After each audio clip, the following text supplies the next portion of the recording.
Երեք էջ բացակայում էին։ Հենց երեքը, որոնք պետք է բացատրեին, թե ինչու հետազոտությունը դադարեց, դոսիեն, որը պահվում էր Երևանի կենտրոնական հիվանդանոցի արխիվում, ուներ տարօրինակ մանրամասներ։ 1920 էջից հենց այդ երեքը հանված էին հենց այն մասից, որտեղ նկարագրվում էր բուժման ծրագիրը։ Կարմիր կնիքը դեռևս երևում էր խոնավ էր, կարծես մեկը հենց նոր էր բացել այս պանակը։ Բժիշկների հավաքականության անդամները հիշում էին այս գործը, բայց ոչ մեկը չէր համարձակվում խոսել բարձր, որովհետև այս գործը վերաբերում էր մեր մարդուն, ով 22 տարի ղեկավարել էր երկրի խորհրդարանը եւ որի որդին Տիգրանը այդ պահին զբաղեցնում էր աթոռ առողջապահության համակարգում։ Փաստաթղթերի բացակայությունը խոսում էր ավելին, քան ցանկացած ախտորոշում։ Գալուստ Սահակյանի անունը Հայաստանում արտասանվում էր երկու տարբեր տոնով։ Պաշտոնական Երևանում նրան կոչում էին սպիկեր, ազգային ժողովի նախագահ, ով 2014-ից մինչև 2017 թվականը պահում էր երկրի խորհրդարանական կյանքը իր ձեռքում։ Բայց հարավի գյուղերում եւ Երևանի հին թաղամասերում նրա մասին խոսում էին այլ կերպ։ Խոսում էին մարդուին մարդու մասին, ով սկսել էր որպես մետաքսային կոմբինատի սլեսար, աշխատել էր 1972 թվականից մինչև 1991 թվականը, ձեռքերը յուղով ու մետաղի փոշով։ Նրա ճակատագիրը փոխվել էր, երբ խորհրդային համակարգը փլուզվեց եւ Հայաստանը փնտրում էր նոր դեմքեր։ Մարդկանց, ովքեր ծագումով պարզ էին, բայց հաստատուն, կտրված էին հին նոմենկլատուրայի ավանդույթներից։ Գալուստը դարձավ այդ դեմքերից մեկը։ 1995 թվականին նա մտավ ազգային ժողով, հանրապետություն կուսակցությունից։ Քաղաքագիտական վերլուծաբանները ասում էին, որ Սահակյանն ուներ հուներ հազվագյուտ տաղանդ լինել ետին պլանում, սակայն կառավարել առաջին պլանը։ Նա երբեք չէր ձգձգտում լինել ամենաբարձր պաշտոնում, բայց միշտ գտնվում էր ամենակարևոր միջոցների վերահսկողության տակ։ Եվ առավել տարօրինակ էր այն փաստը, որ նա երբեք չհանդես էր գալիս հանրային քննարկումներում իր անձնական գույքի կամ ապրելակերպի մասին։ Սակայն Երևանի բիզնես շրջանակներում խուսափում էին խոսել այն մասին, թե ինչպես էր Սահակյանի ընտանիքը վերջին տասնամյակներում ձեռք բերել անշարժ գույք կենտրոնում, այնտեղ, որտեղ 1 քառակուսի մետրը արժեր $300-ից ավելի։ Հակադրությունը կոպիտ էր։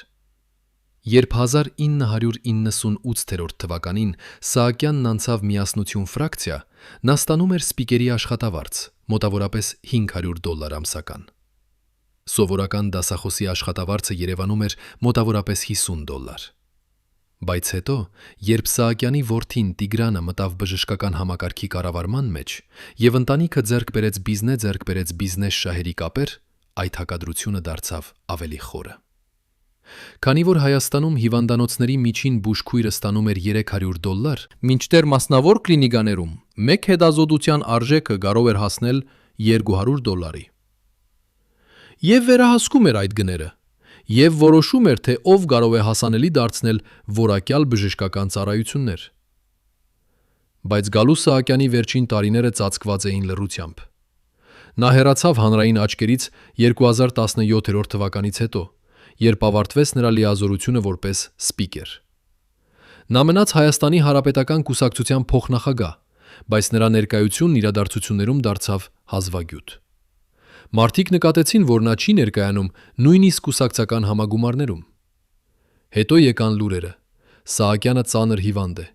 նա գրեթե չի շարժվում, նրա վիճակը լուրջ է։ Բայց ոչ ոք չգիտեր, թե ինչ հիվանդություն է սա։ Երևանի բժշկական շրջանակներում խուսափում էին պատասխանել այս հարցին։ Իսկ երբ հարցնում էին Տիգրան Սահակյանին, նա լռում էր կամ փոխում թեման։ 2022 թվականի աշնանը Գալուստ Սահակյանը սկսեց հերթական ճանապարհորդությունները Գերմանիա։ Դա պաշտոնապես չհայտարարվեց, բայց օդանավակայանի աշխատակիցները հիշում են, թե ինչպես հատուկ փոխադրամիջոցով նրան տեղափոխում էին ինքնաթիռ։ Թվում էր, թե սա լինելու է հերթական բուժման ճանապարհորդություն, որը կավարտվի 2 կամ 3 շաբաթում։ Բայց դեկտեմբերին, երբ Երևանում արդեն ձյուն էր տեղում, եկավ լուրը, որ Սահակյանի վիճակը կտրուկ վատացել է։ Գերմանական կլինիկայի անձնակազմը գործեց բոլոր արձանագրությունների համաձայն, բայց 18 դեկտեմբերին նրանք կորցրեցին պայքարը։ Գալուստ Սահակյանը մահացավ Գերմանիայում 73 կամ 74 տարեկան հասակում։ Նույնիսկ այդ թիվը հաստատ չէր, աղբյուրները հակասում էին միմյանց։ Նրա մարմինը տեղափոխվեց Երևան, և թաղումը տեղի ունեցավ լուռ ու արագ։ Պաշտոնական հայտարարությունները խոսում էին երկարատև, ծանր հիվանդության մասին, բայց ոչ ոք չնշեց ախտորոշումը։ Թաղման արարողության ժամանակ Տիգրան Սահակյանը կանգնած էր առաջին շարքում։ Նրա դեմքը խիստ էր, նրա աչքերը չէին դավաճանում որևէ զգացմունք։ Մարդիկ նկատում էին, որ նա չի խոսում լրագրողների հետ, չի պատասխանում հարցերին։ Եվ կարող էր նրան մեղադրել, որովհետև հենց այդ պահին Հայաստանի հասարակ մարդիկ սկսում էին հարցնել. ինչու հայր մեռավ Գերմանիայում, երբ նրա որդին գտնվում էր Հայաստանի առողջապահության համակարգի ղեկավարման մեջ։ Եվ է այն մարդը, ով կարող է պատասխանել այս հարցին։ Մենք գտանք նրան 3 ամիս հետո։ Նրա անունը չենք նշի, որովհետև նա պահանջեց անանունություն, պայմանագրային տույժերից վախենալով։ Նա աշխատում էր Երևանի խոշոր մասնավոր կլինիկաներից մեկում, որպես ախտորոշիչ բժիշկ, և նա հիշում էր Սահակյանի վերջին ազդանշանները Հայաստանում, նախքան Գերմանիա վերջին ճանապարհորդությունը։ Սա էր առաջին հարցազրույցը 8 տարվա ընթացքում, որը նա տվեց վերաբերյալ այն փաստաթղթերի, որոնք իրեն թույլատրված էր տեսնել։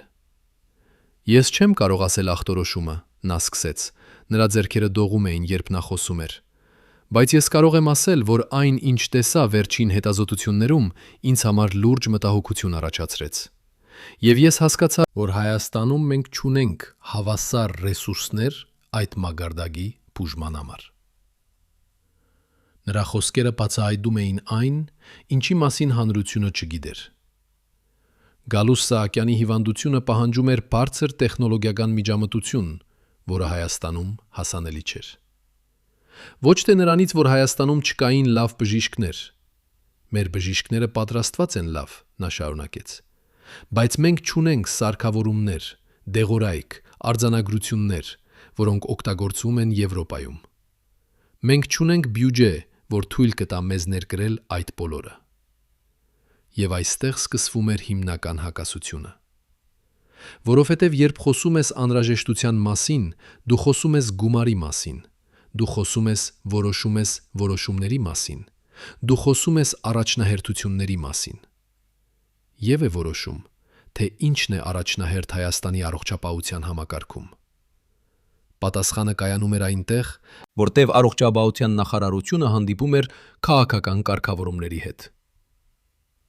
2018-ից մինչև 2020 թվականները Հայաստանի առողջապահության համակարգը անցավ մի շարք բարեփոխումների։ Հայտարարվեցին նոր ծրագրեր, հիվանդանոցների արդիականացման պլաններ, բժիշկների վերապատրաստման սխեմաներ։ Տիգրան Սահակյանը, որպես նախարարության ղեկավարության մաս, ներգրավված էր այդ որոշումների մեջ։ Բայց հարցը մնում էր, ինչու այդ բարեփոխումները չերևացին հիվանդանոցներում, որտեղ պացիենտները սպասում էին ամիսներ, որ ստանան հիմնական հետազոտություններ։ Ինչու մասնավոր կլինիկաները դարձան միակ ելքը նրանց համար, ովքեր ուներ գումար։ Եվ ինչու Գալուստ Սահակյանը, ով ուներ հարազատ որդի առողջապահության համակարգի կառավարման մեջ, ընտրեց Գերմանիան։ Բժիշկը, որի հետ մենք խոսեցինք, հիշեց մի պահ, երբ նա տեսավ Սահակյանի բժշկական փաստաթղթերը, նախքան Գերմանիա փոխադրումը։ Մեր խումբը կատարել էր առաջին քննությունները, նա ասաց։ Մենք պատրաստել էինք հաշվետվություն, որտեղ նշել էինք բոլոր հնարավոր ռիսկերը, եթե նա մնա Հայաստանում։ Բայց երբ դա ներկայացվեց, որոշումն արդեն կայացած էր։ Գերմանիա եղավ միակ ընտրությունը։ Նա դադարեց, հետո ավելացրեց. Եվ ես հասկանում էի, թե ինչու։ Որովհետև Գերմանիայում ունեն սարքավորումներ, որոնք արժեն միլիոններ,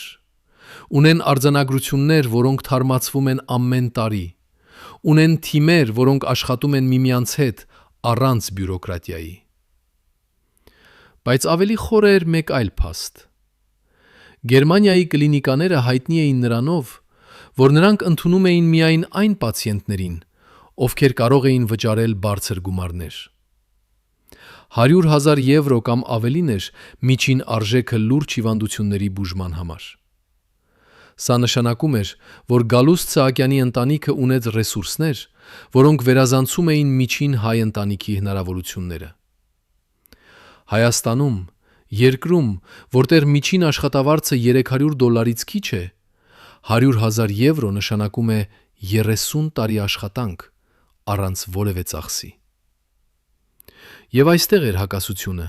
որը այրում էր։ Սահակյանը ծառայել էր հայ ժողովրդին 22 տարի, բայց երբ եկավ ժամանակը, երբ նա ինքը պետք էր այդ համագարկին,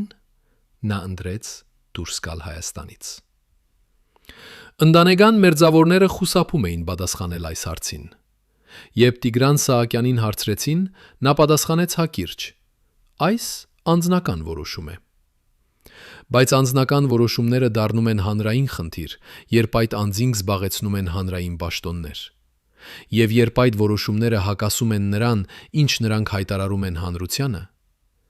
2021 թվականին, երբ Հայաստանը դեռևս տառապում էր Արցախյան պատերազմի հետևանքներից, առողջապահության համակարգը բախվում էր անհավատալի ճնշման։ Բժիշկները աշխատում էին ծանր պայմաններում, անբավարար մատակարարմամբ, անբավարար աշխատավարձով, անբավարար աջակցությամբ։ Վարար աջակցությամբ։ Եվ այդ ժամանակ էր, որ հավատը համակարգին ամենից ավելի կարևոր էր։ Բայց եթե ղեկավարությունը ինքն էլ չէր հավատում համակարգին, ապա ինչպես կարող էին պարզ մարդիկ հավատալ։ Նրա անունը հայտնի չէր մինչև այդ օրը, բայց հետո, երբ նա հայտնվեց Երևանի կենտրոնական հիվանդանոցում, խնդրելով տեսնել Սահակյանի բժշկական արխիվ, անձնակազմը հիշեց նրան։ Նա ներկայացավ որպես հին ընկեր, ով աշխատել է Սահակյանի հետ 1990-ականներին։ Նա խոսեց համոզիչ, նա ցույց տվեց հին լուսանկարներ, նա նշեց մանրամասներ, որոնք միայն մերձավորներին կարող էին հայտնի լինել։ Անվտանգության ծառայությունը թույլատրեց նրան մուտք գործել։ Նա անցավ 2 ժամ արխիվում, նա տեսավ փաստաթղթերը, նա կարդաց հաշվետվությունները։ Բայց երբ նա հեռացավ, անձնակազմը նկատեց, որ 3 էջ բացակայում էր։ Հենց այն էջերը, որոնք նկարագրում էին Սահակյանի վերջին բուժման պլանը Երևանում, նախքան Գերմանիա տեղափոխումը։ Տեսամսագրության կադրերը ցույց էին տալիս նրա դեմքը, բայց նա կրում էր դիմակ եւ գլխարկ, եւ նրա դեմքը դժվար էր ճանաչել։ Հետո ոստիկանությունը փորձեց գտնել նրան, օգտագործելով հին լուսանկարները, որոնք նա ցույց էր տվել։ Բայց այդ լուսանկարները հայտնաբերվեցին համացանցից, պարզապես տպված եւ ցույց տրված։ Նա չէր եղել Սահակյանի ընկերը։ Նա եղել էր ինչ-որ մեկը, ով ուներ հատուկ հետաքրքրություն այն փաստաթղթերի հանդեպ, բայց ով եւ ինչու։ Մեկ տարբերակ էր այն, որ նա պատկանում էր քաղաքական խմբավորման, որը ուզում էր կոմպրոմետացնել Սահակյանի ընտանիքին։ 2022-ին Հայաստանի քաղաքական լանդշաֆտը լարված էր։ Հին եւ նոր ուժերը բախվում էին մեկը մյուսի դեմ։ Եվ Սահակյանը, որպես հանրապետական կուսակցության փոխնախագահ, դեռևս ներկայացնում էր հին համակարգը։ Կարող էր լինել, որ ինչ-որ մեկը ուզում էր օգտագործել այդ փաստաթղթերը, ցույց տալու, որ նույնիսկ հին էլիտան չէր հավատում Հայաստանի համակարգին։ Բայց ավելի մութ էր մեկ այլ տարբերակ։ Կարող էր լինել, որ նա պատկանում էր մասնավոր շահերի, ովքեր ուզում էին թաքցնել այն, ինչ իրականում գրված էր այդ էջերում։ Թերևս այդ էջերը պարունակում էին մանրամասներ, որոնք կարող էին վնասել անձանց, ովքեր դեռևս ուժի մեջ են։ Թերևս այդ էջերը պարունակում էին ախտորոշում, որը հակասում էր պաշտոնական պատմությանը։ Կամ թերևս այդ էջերը ցույց էին տալիս, որ որոշումները կայացվել են ավելի վաղ, քան պետք է, եւ ոչ թե բժշկական պատճառներով։ Ոստիկանությունը փակեց գործը 2 ամիս հետո, հայտարարելով, որ անձը չի հայտնաբերվել։ Բայց հիվանդանոցի անձնակազմը գիտեր մի բան, որը ոստիկանությանը չէր ասել։ Նույն մարդը, նույն նկարագրությամբ երևացել էր մեկ այլ մասնավոր արխիվում մի շաբաթ հետո։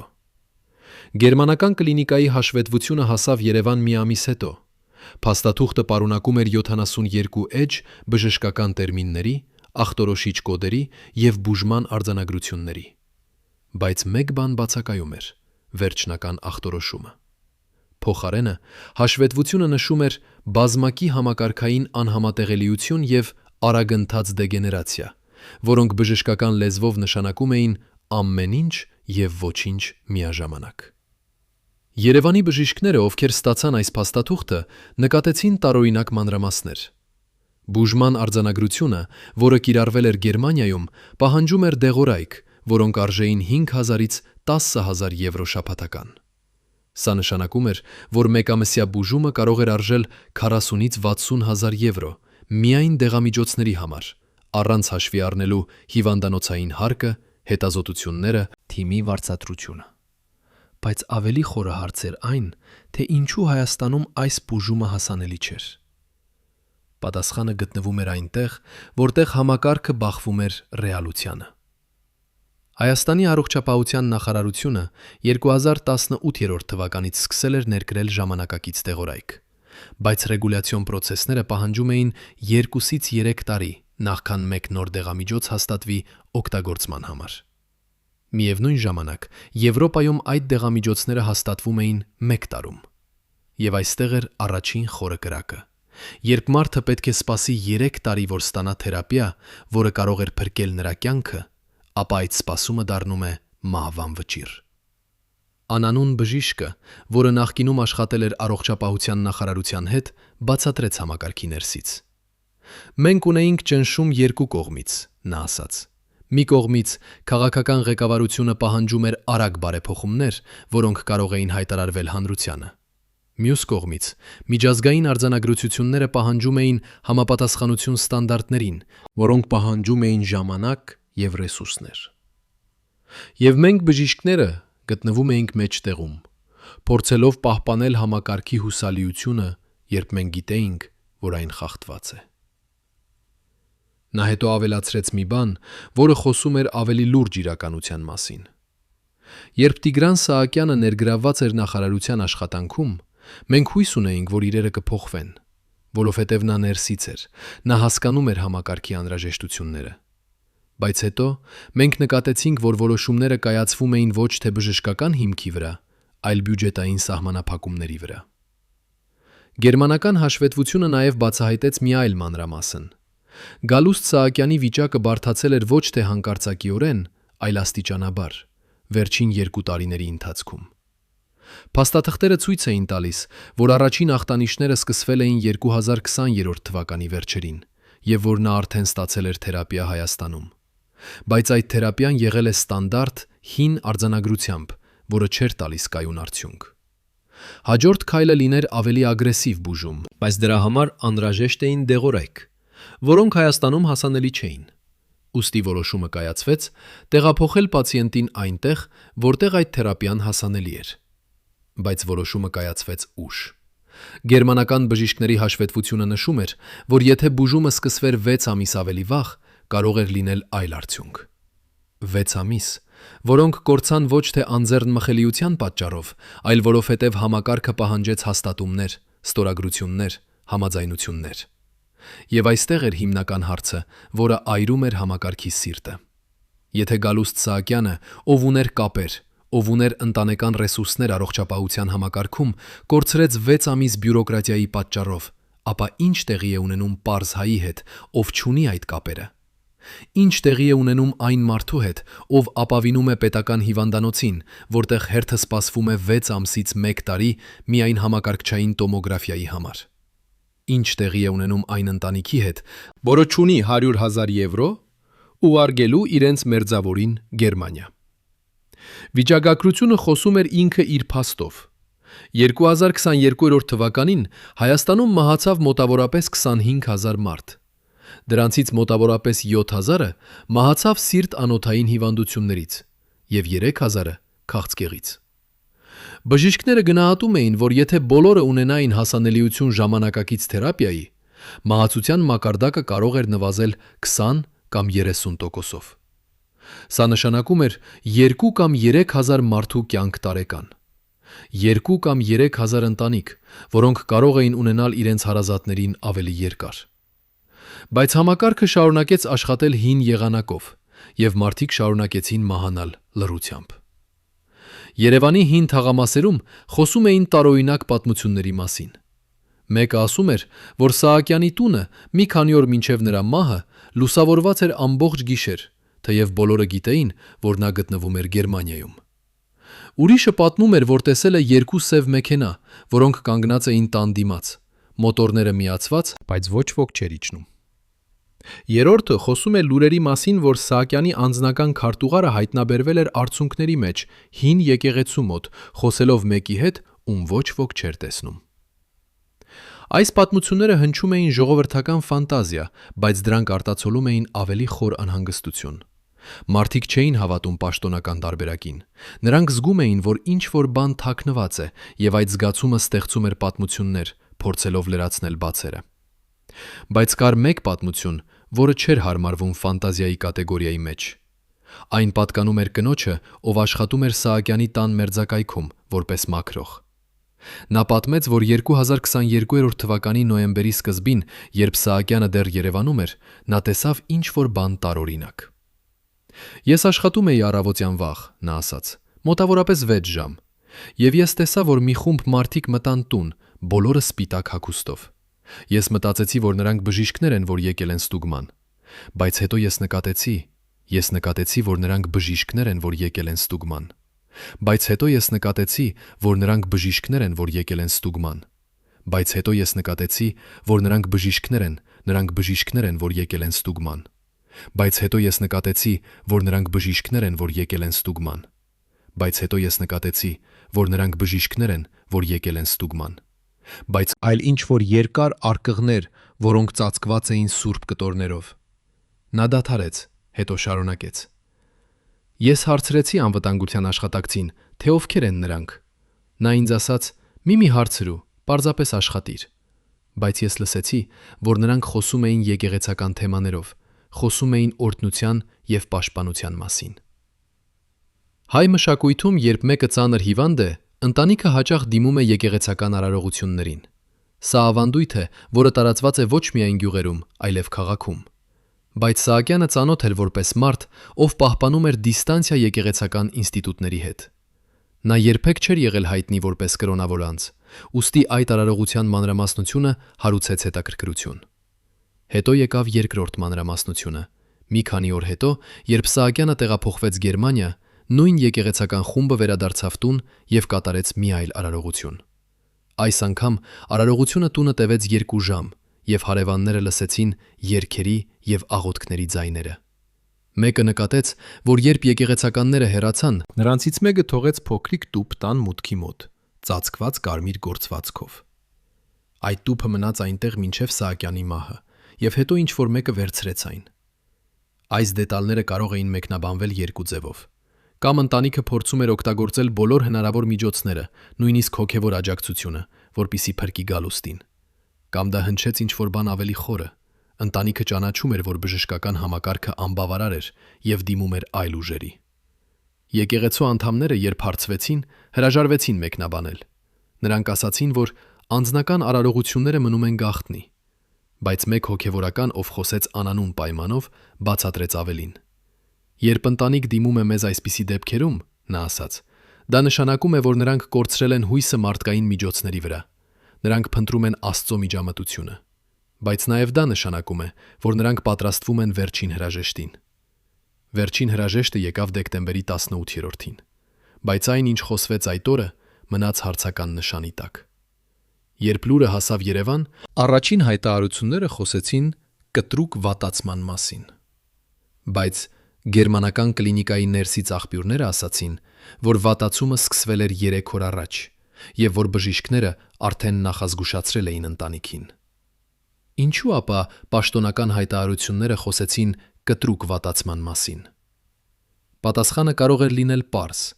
որpիսի չլինեն հարցեր այն մասին, թե ինչու ընտանիքը չտեղափոխեց Սահակյանին դեպի Հայաստան, երբ դարձավ պարզ, որ վերջը մոտ է։ Որովհետև թաղումը Հայաստանում պահանջում էր պատրաստություն, եւ հայ մշակույթում մահը հանրային իրադարձություն է։ Բայց եթե մահը լիներ անսպասելի, ապա ընտանիքը կարող էր հիմնավորել, թե ինչու ամեն ինչ տեղի ունեցավ Գերմանիայում։ Միստիկան չէր պաշտոնական տարբերակում։ Միստիկան էր այն զգացումում, որը մարդիկ ունեին, երբ նրանք խոսում էին այս դեպքի մասին։ Զգացումը, որ ամեն ինչ չի ասվել։ Զգացումը, որ կա ումը, որ կա պատկեր, որը մնում է անտեսանելի։ Եվ այդ զգացումը սնում էր հարցերը, որոնք պտտվում էին Երևանի փողոցներում, հարցեր, որոնք չունեին պատասխաններ, բայց պահանջում էին լսվել։ Համեմատությունը դաժան էր, բայց անխուսափելի։ Գերմանիայում, երկրում, որտեղ բնակչությունը մոտավորապես 83 միլիոն է, առողջապահության համակարգին հատկացվում է տարեկան մոտավորապես 360 միլիարդ եվրո։ Հայաստանում, երկրում, որտեղ բնակչությունը մոտավորապես 3 միլիոն է, առողջապահության համակարգին հատկացվում է մոտավորապես 300 միլիոն դոլար տարեկան։ Եթե հաշվենք գլխավոր բյուջեն, Գերմանիան ծախսում է մոտավորապես 4500 եվրո մեկ մարդուն, մինչդեռ Հայաստանը ծախսում է մոտավորապես $100 մեկ մարդուն։ 45 անգամ տարբերություն։ Սա ոչ պարզապես թիվ է, սա համակարգերի միջև վեհաքանդակ է։ Գերմանիայում միջին սպասման ժամանակը կյանքի համար կարևոր վիրահատության համար մոտավորապես 4 շաբաթ է։ Հայաստանում 6 ամիս կամ ավելի։ Գերմանիայում բժիշկների թիվը 1000 բնակչի հաշվով մոտավորապես 4 է։ Հայաստանում մոտավորապես 2.5։ Գերմանիայում մահացությունը քաղցկեղից նվազել է վերջին 20 տարում 35%-ով։ Հայաստանում նվազել է միայն 15%-ով։ Եվ վիճակագրության ամենադաժան թիվը Գերմանիայում 5 տարվա վերապրած քաղցկեղից հետո մոտավորապես 65% է։ Հայաստանում մոտավորապես 45%։ 20% տարբերություն։ Սա նշանակում է, որ երկու մարդ նույն ախտորոշմամբ, մեկը Գերմանիայում, մյուսը Հայաստանում, ունեն տարբեր հնարավորություններ ապրելու համար։ Երբ Գալուստ Սահակյանը ընտրեց Գերմանիան, նա ընտրեց այդ 20%-ը։ Բայց այդ ընտրությունը հասանելի էր միայն նրան, որովհետև նա ուներ ռեսուրսներ։ Միջին հայ ընտանիքը չունի այդ ընտրությունը։ 2020-ին Հայաստանի միջին աշխատավարձը էր մոտավորապես $500։ Գերմանիայում բուժման արժեքը, ինչպես արդեն նշվեց, կարող է լինել 100,000 եվրո։ Սա նշանակում է, որ մեկ հայի համար Գերմանիայում բուժումը պահանջում է 16 տարի աշխատանք առանց որևէ այլ ծախսի։ Անհնար։ Մարմինը խոսում է, երբ իշխանությունը լռում է։ 2018 թվականին, երբ Տիգրան Սահակյանը մտավ առողջապահության նախարարության կառուցվածքը, նրա առաջին հանրային ելույթը վերաբերում էր համակարգի արդիականացմանը։ Նա խոսեց նոր սարքավորումների մասին, նա խոսեց բժիշկների վերապատրաստման մասին, նա խոսեց եվրոպական ստանդարտների մասին։ Բայց նա երբեք չխոսեց մեկ բանի մասին. ինչպես է իշխանությունը փոխում մարդու մարմինը։ Ինչպես է քաղաքական պաշտոնը ստեղծում ֆիզիոլոգիական արտոնություն։ Բժշկական հետազոտությունները ունները ցույց են տալիս, որ սթրեսը, որը առաջանում է քրոնիկ անվտանգության բացակայությունից, ավելացնում է կորտիզոլի մակարդակը։ Բարձր կորտիզոլը խանգարում է իմունային համակարգին, նվազեցնում է մարմնի ունակությունը դիմակայել հիվանդություններին։ Հայաստանում, երկրում, որտեղ 60% ապրում է աղքատության գծից ներքև, քրոնիկ սթրեսը ոչ թե բացառություն է, այլ նորմ։ Մարդիկ, ովքեր չգիտեն, թե ինչպես են վճարելու հաջորդ ամսվա վարձը, ովքեր չգիտեն, թե արդյոք նրանց երեխաները կունենան բավարար սնունդ, ապրում են մշտական ֆիզիոլոգիական ահազանգի մեջ։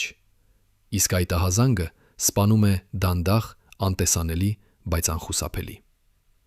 Գալուստ Սահակյանը չապրեց այդ սթրեսի մեջ։ Նրա ընտանիքը ուներ անվտանգություն՝ ֆինանսական, սոցիալական, քաղաքական։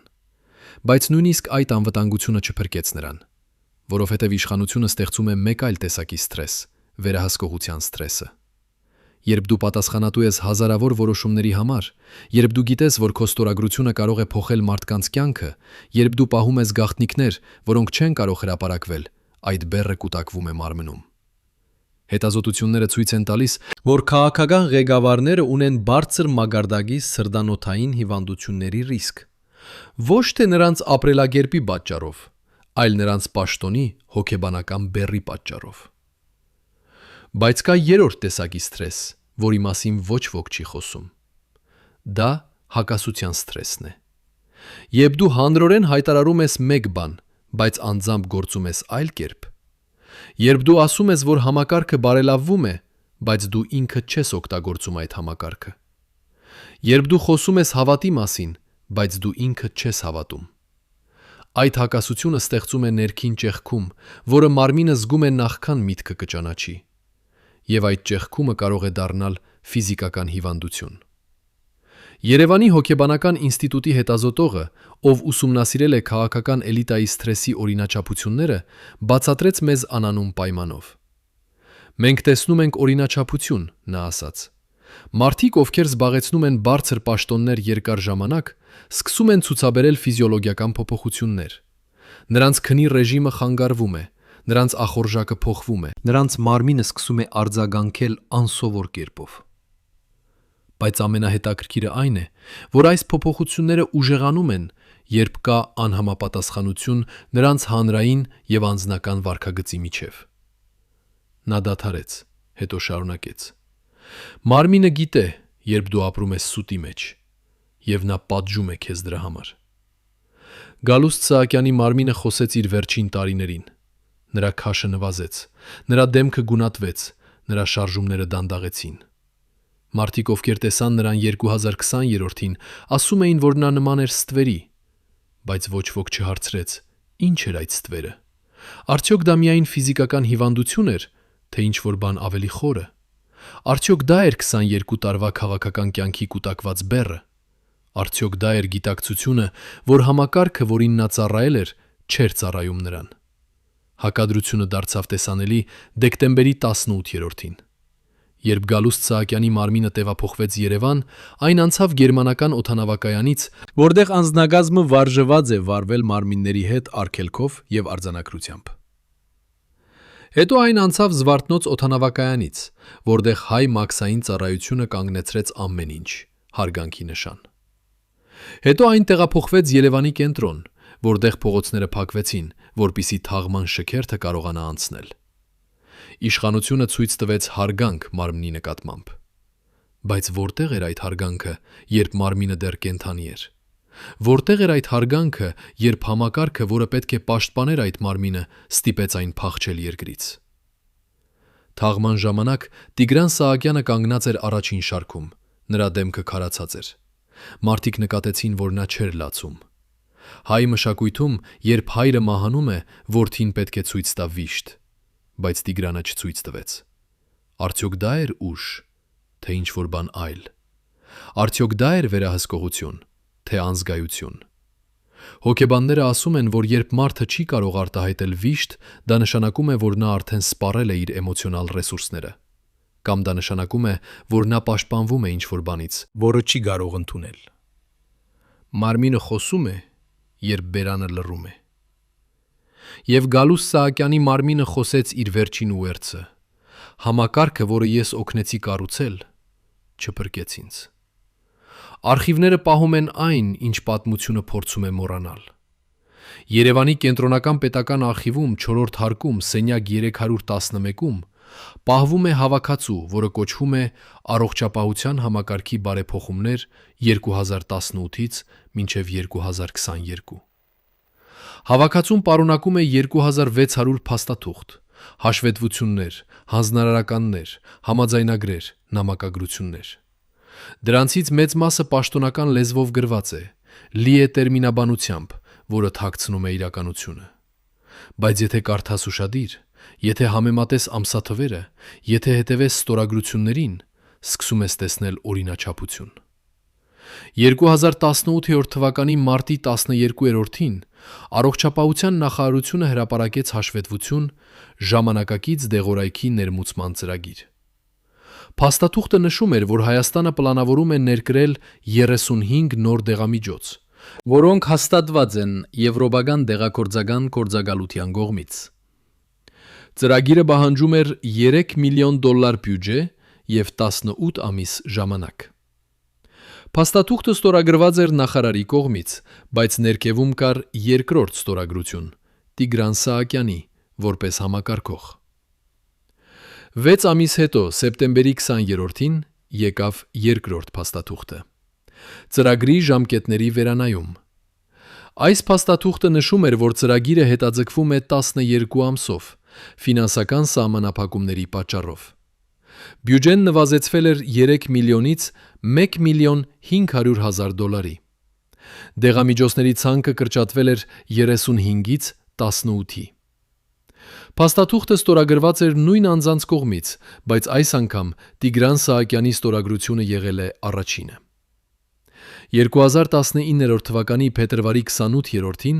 եկավ երրորդ փաստաթուղթը՝ ծրագրի ավարտի հաշվետվություն։ Այս փաստաթուղթը նշում էր, որ ծրագիրը ավարտվել է մասնակի հաջողությամբ։ 18 դեղամիջոցից միայն 7-ը ներկրվել է Հայաստան։ Մնացած 11-ը հետաձգվել են հետագա գնահատման համար։ Փաստաթուղթը չբացատրում էր, թե ինչու 11 դեղամիջոց հետաձգվեց կամ թե երբ դրանք կներկրվեն։ Փաստաթուղթը ստորագրված էր միայն նախարարի կողմից։ Տիգրան Սահակյանի ստորագրությունը բացակայում էր։ Արխիվիստը, ով ցույց տվեց մեզ այս փաստաթղթերը, նշեց մի մանրամասն։ «Նայեք ամսաթվերին», նա ասաց։ Առաջին փաստաթուղթը մարտ 2018, երրորդ փաստաթուղթը փետրվար 2019։ Սա 11 ամիս է, բայց ծրագիրը պլանավորված էր 18 ամսով, հետո հետաձգվեց 12 ամսով։ Սա նշանակում է 30 ամիս ընդհանուր։ Բայց ծրագիրը ավարտվեց 11 ամսում։ Ինչու այսքան արագ։ Նա դադարեց, հետո շարունակեց։ Եվ նայեք, թե որ դեղամիջոցներն են ներկրվել։ 7-ը, որոնք ներկրվեցին, բոլորը վերաբերում են սրտանոթային հիվանդություններին և դիաբետին։ 11-ը, որոնք հետաձգվեցին, վերաբերում են քաղցկեղին և նեյրոդեգեներատիվ հիվանդություններին։ Օրինաչափությունը պարզ էր։ Դեղամիջոցները, որոնք ներկրվեցին, էին այն դեղամիջոցները, որոնք ազդում են մեծ բնակչության վրա։ Սրտանոթային հիվանդությունները և դիաբետը տարածված են Հայաստանում, և այդ դեղամիջոցների ներկրումը կարող էր ցույց տրվել որպես հաջողություն։ Բայց դեղամիջոցները, որոնք հետաձգվեցին, էին այն դեղամիջոցները, որոնք անհրաժեշտ են փոքր, բայց կրիտիկական խմբերի համար։ Քաղցկեղի բուժումը պահանջում է թանկ, մասնագիտացված դեղորայք, որոնք օգտագործվում են սահմանափակ թվով պացիենտների համար։ Եվ այդ դեղամիջոցների բացակայությունը նշանակում է, որ այդ պացիենտները ստիպված են փնտրել այլընտրանքներ՝ մասնավոր կլինիկաներ, արտասահմանյան բուժում կամ պարզապես սպասել մահվան։ Բայց ավելի խորը էր մեկ այլ օրինաչափություն։ Արխիվում կար նաև ներքին նամակագրություն, փոխանակված Առողջապահության նախարարության և Ֆինանսների նախարարության միջև։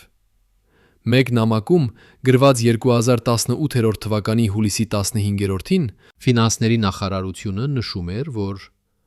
Առողջապահության բյուջեն պետք է գրճատվի 10%-ով պետական պարտքի սպասարկման անհրաժեշտությունների պատճառով։ Նամակը պահանջում էր, որ Առողջապահության նախարարությունը ներկայացնի ցանկ այն ծրագրերի, որոնք կարող են հետաձգվել։ Պատասխան նամակում, գրված հուլիսի 22-ին, Առողջապահության նախարարությունը ներկայացրեց ցանկ, ներառյալ ժամանակակից դեղորայքի ներմուծման ծրագիրը։ Ստորագրությունը պատկանում էր Տիգրան Սահակյանին։ Արխիվիստը նայեց մեզ։ «Սա է համակարգը», նա ասաց։ Որոշումները կայացվում են ոչ թե բժշկական անհրաժեշտության հիման վրա, այլ ֆինանսական սահմանափակումների հիման վրա։ Եվ երբ դու պետք է ընտրես, թե ինչը կրճատել, դու ընտրում ես այն, ինչը ազդում է ամենափոքր թվի վրա։ Քաղաքականորեն դա ճիշտ է, բայց բժշկականորեն դա մահավճիռ է։ Գալուստ Սահակյանի հիվանդությունը պատկանում էր այն կատեգորիային, որը պահանջում էր հենց այն դեղամիջոցները, որոնք հետաձգվեցին։ Արխիվում չկար ուղղակի փաստաթուղթ, որը գաբում էր այս երկու փաստերը։ Բայց ժամանակակրությունը խոսում էր ինքը։ 2019 թվականի փետրվարին, երբ ծրագիրը պաշտոնապես ավարտվեց, Գալուստ Սահակյանը արդեն սկսել էր ցույց տալ ախտանիշներ։ 2020 թվականի ամռանը, երբ նրա վիճակը վատացավ, այն դեղամիջոցները, որոնք կարող էին օգնել, դեռևս չէին ներկրվել Հայաստան։ 2021 թվականի աշնանը, երբ որոշումը կայացվեց տեղափոխել նրան Գերմանիա, այն դեղամիջոցները դեռևս գնահատման փուլում էին։ Համակարգը սպանեց Գալուստ Սահակյանին ոչ թե դիտավորությամբ, այլ անտեսանելիությամբ։ Համակարգը սպանեց նրան ոչ թե մեկ որոշմամբ, այլ 100 փոքր որոշումներով, որոնցից յուրաքանչյուրը թվում էր ռացիոնալ, բայց որոնց կուտակումը դարձավ մահացու։ Եվ ամենավատն այն էր, որ Տիգրան Սահակյանը որպես համակարգի մաս ստորագրել էր այդ որոշումներից մի քանիսը։ Նա ստորագրել էր փաստաթուղթը, որը հետաձգեց դեղամիջոցները։ Նա ստորագրել էր փաստաթուղթը, որը կրճատեց բյուջեն։ Նա ստորագրել էր փաստաթուղթը, որը անուղղակիորեն նպաստեց իր հոր մահվան։ Արդյոք նա գիտեր։ Արդյոք նա հասկանում էր, թե ինչ էր անում։ Արխիվները չեն պատասխանում այս հարցին, բայց նրանք ցույց են տալիս մի բան ավելի վատ։ Համակարգը կառուցված է այնպես, որ անհատական պատասխանատվությունը անհետանում է բյուրոկրատիայի շերտերի մեջ։ Ոչ ոք չի մեղավոր, բայց բոլորը պատասխանատու են։ Եվ երբ բոլորը պատասխանատու են, ապա ոչ ոք չէ։ Լռությունը ունի քաշ։ Երբ Տիգրան Սահակյանը վերադարձավ աշխատանքի, հոր թաղումից 2 շաբաթ հետո, նրա գրասենյակի դուռը փակ էր ավելի հաճախ, քան բաց։ Աշխատակիցները նկատեցին, որ նա խուսափում էր հանդիպումներից, որ նրա պատասխանները դարձել էին կարճ, որ նրա աչքերը խուսափում էին ուղղակի հայացքից։ Մեկը, ով աշխատում էր նրա հետ մոտիկ, ասաց մեզ անանուն պայմանով. Նա փոխվել էր։ Նախկինում նա միշտ ուներ պատասխան, միշտ ուներ պլան, բայց հետո ոչինչ։ Կարծես նրա ներսում ինչ-որ բան կոտրվել էր։ Բայց լռությունը չէր միայն անձնական, այն էր նաև ինստիտուցիոնալ։ Երբ լրագրողները փորձեցին հարցնել առողջապահության նախարարությանը Գալուստ Սահակյանի բուժման մանրամասների մասին, նրանք ստացան ստանդարտ պատասխան. անձնական բժշկական տեղեկատվությունը գաղտնի է։ Երբ քաղաքացիական ակտիվիստները պահանջեցին բացատրություն, թե ինչու համակարգը չկարողացավ ապահովել բուժում Հայաստանում, նրանք ստացան այլ պատասխան. յուրաքանչյուր քաղաքացի ունի իրավունք ընտրել բուժման վայրը։ Երբ Բժիշկների միությունը հրապարակեց հայտարարություն պահանջելով դեղամիջոցների ներմուծման ծրագրի վերսկսում, նրանք չստացան որևէ պատասխան։ Համակարգը պաշտպանվում էր լռությամբ։ Բայց լռությունը չէր կարող թաքցնել փաստերը, որոնք արդեն հրապարակային էին դարձել։ Սոցիալական ցանցերում սկսեցին տարածվել համեմատություններ։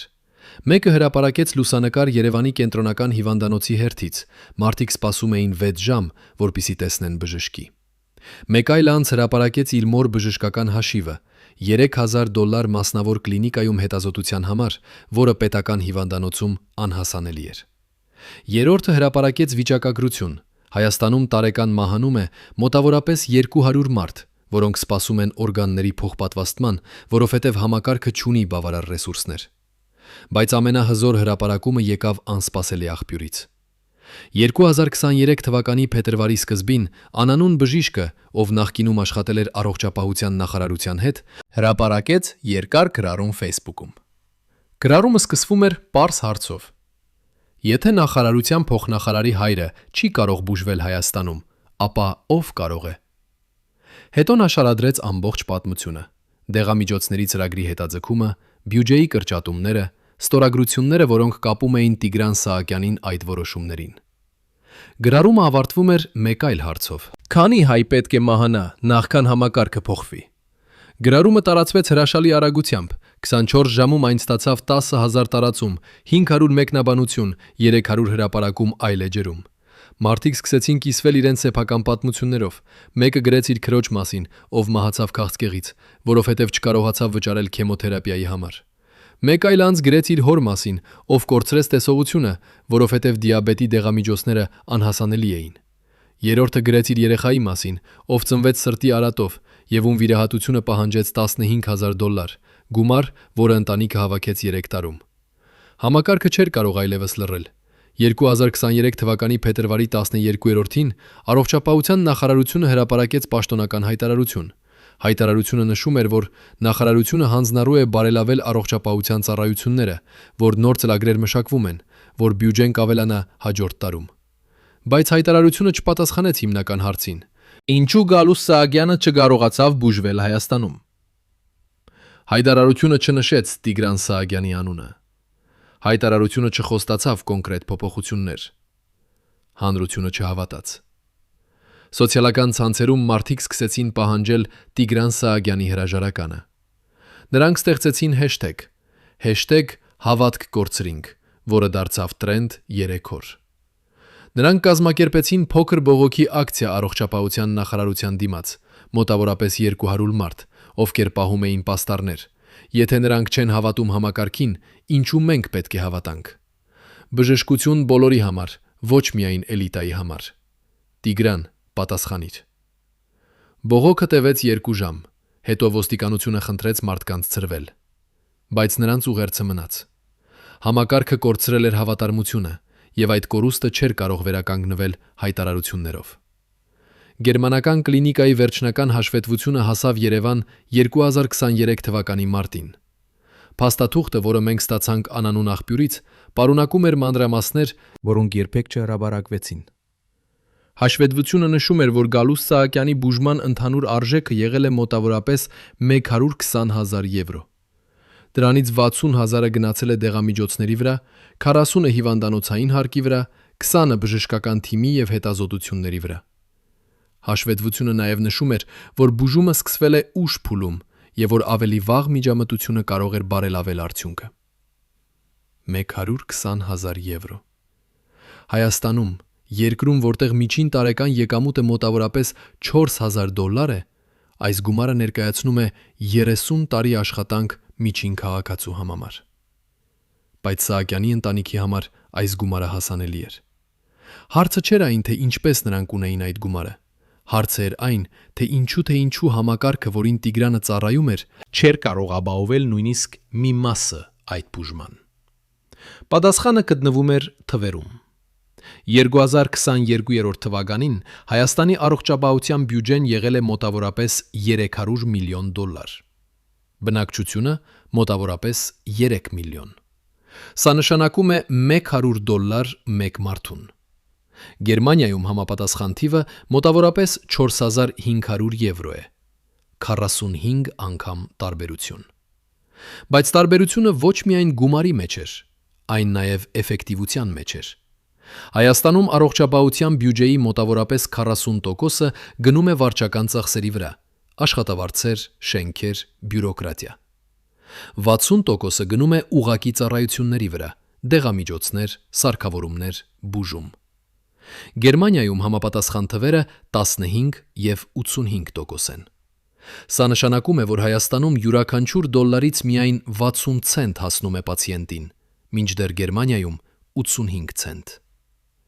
Համակարգը կորցնում է գումարը ոչ թե կոռուպցիայի պատճառով, թեև դա նույնպես գոյություն ունի, այլ անարդյունավետության պատճառով։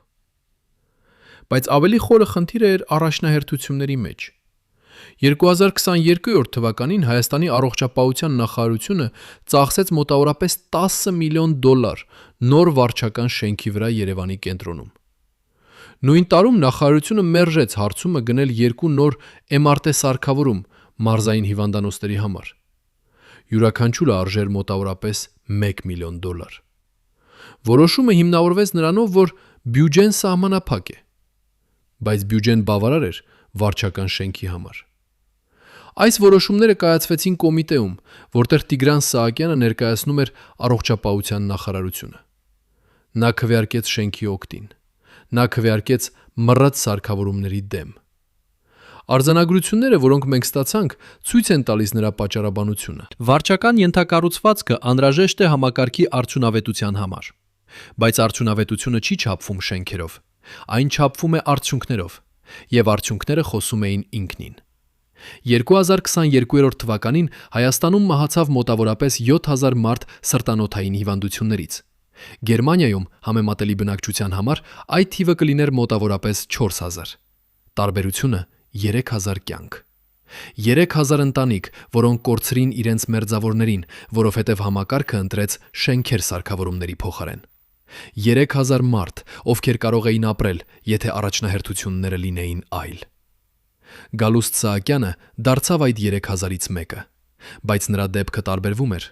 Նա ուներ ընտրություն, նա ուներ ռեսուրսներ։ Նա ուներ որդի, ով կարող էր ազդել համակարգի վրա։ Բայց նույնիսկ այդ բոլորը չփրկեցին նրան, որովհետև համակարգը կառուցված էր այնպես, որ անհատական կապերը չէին կարող փոխել կառուցվածքային սահմանափակումները։ Դեղամիջոցները, որոնք դրան անհրաժեշտ էին, չէին ներկրվել, Սարքավորումները, որոնք կարող էին ախտորոշել նրա հիվանդությունը ավելի վաղ, չգոյություն ունեին։ Արձանագրությունները, որոնք կարող էին բուժել նրան, չէին հասանելի։ Համակարգը սպանեց Գալուս Սահակյանին ոչ թե չարամտությամբ, այլ անտարբերությամբ։ Եվ այդ անտարբերությունը շարունակում է սպանել 3000 մարդ տարեկան։ Վերջին հանդիպումը տեղի ունեցավ 2023 թվականի ապրիլին։ Տիգրան Սահակյանը համաձայնեց տալ հարցազրույց, առաջին անգամ հոր մահից հետո։ Հարցազրույցը տեղի ունեցավ նրա գրասենյակում, փակ դռների հետևում, առանց տեսախցիկների։ Մենք ներկայացրինք մեր հարցերը գրավոր, եւ նա պատասխանեց նույնպես գրավոր։ Նրա պատասխանները զուսպ էին, ձևական, լի էին պաշտոնական լեզվով։ Բայց մեկ պահի նա թույլ տվեց ինչ-որ բան անձնական։ Մենք հարցրինք. «Արդյոք դուք հավատում եք Հայաստանի առողջապահության համակարգին»։ Նա դադարեց երկար։ Հետո գրեց. «Ես հավատում եմ մեր բժիշկներին։ Ես հավատում եմ նրանց նվիրվածությանը, բայց ես նաև ճանաչում եմ համակարգի սահմանափակումները»։ Մենք հարցրինք. «Եթե դուք ճանաչում եք սահմանափակումները, ինչու դուք չփոխեցիք դրանք»։ Նա գրեց. «Փոփոխությունը պահանջում է ժամանակ։ Այն պահանջում է ռեսուրսներ։ Այն պահանջում է քաղաքական կամք։ Ես եղել եմ մաս համակարգի, բայց ես չեմ եղել ամբողջ համակարգը»։ Մենք հարցրինք. «Ձեր հայրը մահացավ Գերմանիայում, որովհետև Հայաստանի համակարգը չկարողացավ բուժել նրան։ Արդյոք դա ձեզ համար անձնական ձախողում է»։ Նա դադարեց ավելի երկար այս անգամ։ Հետո գրեց. «Իմ հոր մահը անձնական ողբերգություն է, բայց այն նաև հիշեցնում է այն մասին, թե որքան շատ աշխատանք ունենք դեռ անելու»։ Մենք հարցրինք վերջին հարցը. «Եթե դուք կարողանայիք վերադառնալ, արդյոք դուք կփոխեիք որևէ բան այն որոշումներից, որոնք դուք կայացրիք»։ Նա չպատասխանեց անմիջապես։ Մենք սպասեցինք 5 րոպե։ Հետո նա գրեց մեկ բառ. «Այո»։ Բայց նա չբացատրեց, թե ինչ կփոխեր։ Եվ մենք չհարցինք ավելին, որովհետև պատասխանը արդեն պարզ էր։ Հարցազրույցից 2 շաբաթ հետո Տիգրան Սահակյանը ներկայացրեց հրաժարական։ Պաշտոնական հայտարարությունը նշում էր անձնական պատճառներ։ Նա չտվեց հրապարակային մեկնաբանություն։ Նա չհայտնվեց լրատվամիջոցներում։ Նա պարզապես հեռացավ։ Առողջապահության նախարարությունը հրապարակեց հայտարարություն, շնորհակալություն հայտնելով նրա ծառայության համար։ Հայտարարությունը չնշեց Գալուս Սահակյանի անունը։ Հայտարարությունը չնշեց դեղամիջոցների ծրագիրը։ Հայտարարությունը չխոստացավ փոփոխություններ։ Համակարգը շարունակեց աշխատել։ Կարծես ոչինչ չէր տեղի ունեցել։ Բայց ինչ-որ բան փոխվել էր։ Հայաստանի հասարակությունը տեսավ ճշմարտությունը, որը միշտ եղել է այնտեղ, բայց որը երբեք չէր արտահայտվել այսքան բարձր։ Եթե էլիտան չի հավատում համակարգին, ապա ինչու պարզ մարդիկ պետք է հավատան։ Եթե նրանք, ովքեր կառուցում են համակարգը, փախչում են դրանից, երբ իրենք պետք է օգտագործեն այն, ապա համակարգը կեղծիք է։ Եվ այդ գիտակցումը չէր կարող անտեսվել։ 3 տարի անցավ։ 2025 թվականի ձմեռը Երևանում ցուրտ էր, բայց ոչ այնքան ցուրտ, որքան լռությունը, որը դեռևս ծածկում էր Գալուս Սահակյանի պատմությունը։ Պաշտոնական արխիվները փակ էին։ Բժշկական փաստաթղթերը դասակարգված էին որպես գաղտնի։ Տիգրան Սահակյանը չէր տվել հրապարակային հարցազրույց։ Բայց պատմությունը չմեռավ։ Այն ապրում էր սոցիալական ցանցերում, որտեղ մարդիկ դեռևս կիսվում էին իրենց փորձառությամբ։ Այն ապրում էր հիվանդանոցների հերթերում, որտեղ պացիենտները դեռևս սպասում էին ամիսներ։ Այն ապրում էր մասնավոր կլինիկաների հաշիվներում, որտեղ ընտանիքները դեռևս վաճառում էին իրենց տները վճարելու բուժման համար։